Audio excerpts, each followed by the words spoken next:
ایک ایسی پراسرار کہانی جو فرشتوں کے متعلق تھی۔ جب دو فرشتے اس دنیا میں آئے اور گناہ کے مرتکب ہو گئے اور ان دونوں فرشتوں ہاروت و ماروت کو بابل کے کنویں میں الٹا لٹکا دیا گیا۔ کیا یہ واقعہ محض من گھڑت کہانی ہے یا سچائی؟ اس واقعے کے متعلق مختلف روایات کیا بیان کرتی ہیں؟ قرآن و احادیث کی روشنی میں اس واقعے کو کیسے دیکھا جاتا ہے؟ روایتوں کے مطابق حضرت ادریس علیہ السلام کے زمانے میں ایک مرتبہ آسمانوں اور زمین کے درمیان پردوں کو ہٹا دیا گیا تو فرشتوں نے انسانوں کو دیکھ کر تعجب کیا کہ اے رب العالمین، ہم تو گناہ کے قریب بھی نہیں جاتے، جبکہ یہ بنی آدم گناہوں میں اس قدر مبتلا ہیں۔ اگر ہم ان کی جگہ ہوتے تو کبھی تیری نافرمانی نہ کرتے۔ اللہ تعالیٰ نے ارشاد فرمایا کہ انسانوں کو غصہ اور شہوت دی گئی ہے، اگر یہ چیزیں تمہیں دی جائیں تو تم بھی اسی طرح گناہ میں ملوث ہو جاؤ گے۔ لیکن فرشتوں نے کہا ہم ایسا ہرگز نہ کریں گے۔ اللہ تعالیٰ نے فرشتوں سے کہا تم اپنے میں سے 2 فرشتوں کو زمین پر بھیجو۔ بس تمام فرشتوں نے اپنی جماعت میں سے 2 اطاعت گزار اور عبادت گزار فرشتوں کو چن لیا جن کا نام ہاروت اور ماروت تھا۔ اللہ نے ان 2 فرشتوں میں انسانی فطرت اور شہوت ڈال کر زمین پر بھیج دیا۔ وہ دونوں فرشتے شہر بابل میں خوبصورت انسان بن کر آئے اور قاضی کے کام پر مقرر ہو گئے۔ وہ دونوں فرشتے لوگوں کے درمیان فیصلے کیا کرتے۔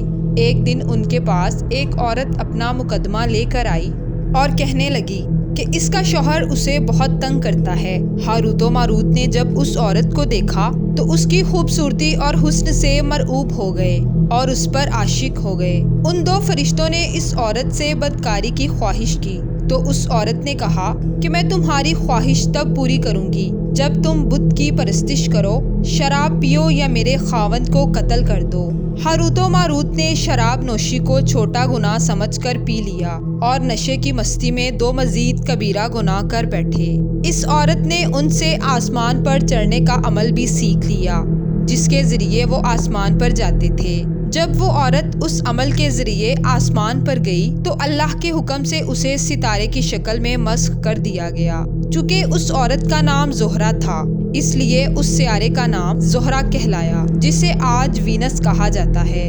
اس گناہ کے مرتکب ہونے کے بعد ہاروت و ماروت وہ اسم اعظم بھول گئے جس کے ذریعے وہ آسمان پر جاتے تھے اور بطور سزا انہیں بابل کے ایک کنویں میں الٹا لٹکا دیا گیا جہاں وہ تا قیامت یوں ہی قید رہیں گے۔ یہ ایک اسرائیلی روایت ہے جسے امام ابن کثیر اور فخر الدین رازی جیسے مفسرین افسانہ اور کہانی کہہ کر رد کر دیتے ہیں، جبکہ وہیں امام سیوطی جیسے رہنما اسے مستند مانتے ہیں۔ ہاروت و ماروت اور چاہے بابل کے متعلق ایک اور روایت کثرت سے بیان کی جاتی ہے جس کے مطابق شہر بابل ایک بستا ہوا شہر تھا جہاں لوگ غیر خدا کی پرستش کیا کرتے تھے اور اپنی زندگی کے تمام عقائد انہی سے جوڑتے تھے۔ وہ لوگ علم فلکیات میں ماہر تھے۔ یہ لوگ جادو، ٹونا، سفلی عملیات، تنتر منتر کو اہمیت دیا کرتے تھے اور اپنے تمام اچھے اور برے اعمال ان کے ذریعے انجام دیا کرتے اور معاشرے میں خوب فساد پھیلاتے۔ اس شہر کے لوگوں کا جادو بہت دور دور تک مشہور تھا۔ جب حضرت سلیمان علیہ السلام کا دور حکومت آیا تو آپ نے ان لوگوں کو اس شرکیہ عمل سے روکا اور ان کے اس تمام جادو کی کتابوں کو ایک جگہ دفن کر دیا۔ ایک روایت میں ملتا ہے کہ حضرت سلیمان علیہ السلام کی وفات کے بعد شیطان نے دوبارہ ان کتابوں کو نکال دیا اور لوگوں سے کہا کہ سلیمان کوئی نبی یا پیغمبر نہیں تھا بلکہ وہ انہی کتابوں کے ذریعے سے پرندوں، جانوروں، جنات پر حکومت کیا کرتا تھا۔ بنی اسرائیل نے شیطان کی پیروی کی، ان کتابوں کو پڑھنا شروع کر دیا اور دوبارہ سے جادو وغیرہ کے اعمال کرنا شروع کر دیے۔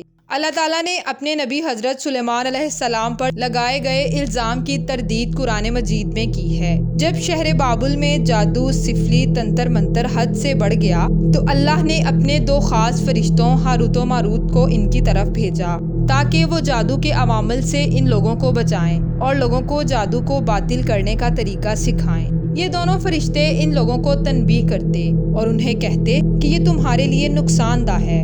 بعض عربی داستانوں میں اس کنویں کا ذکر بھی ملتا ہے جس میں ہاروت و ماروت کو الٹا لٹکا دیا گیا تھا۔ روایتوں میں ملتا ہے کہ ہاروت و ماروت نے اس دنیا کی سزا کو چنا تھا کیونکہ وہ جانتے تھے کہ آخرت ہمیشہ رہے گی اور اس کی سزا بھی ابدی ہے۔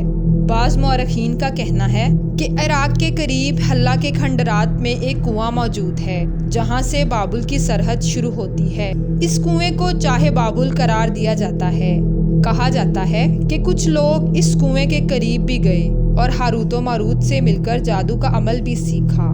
بہرحال اس واقعے سے ہمیں یہ سبق ملتا ہے کہ سفلی اور جادو ایک شرکیہ عمل ہے، مگر یہ کہ اس کا استعمال شر اور فساد کے خاتمے کے لیے کیا جائے۔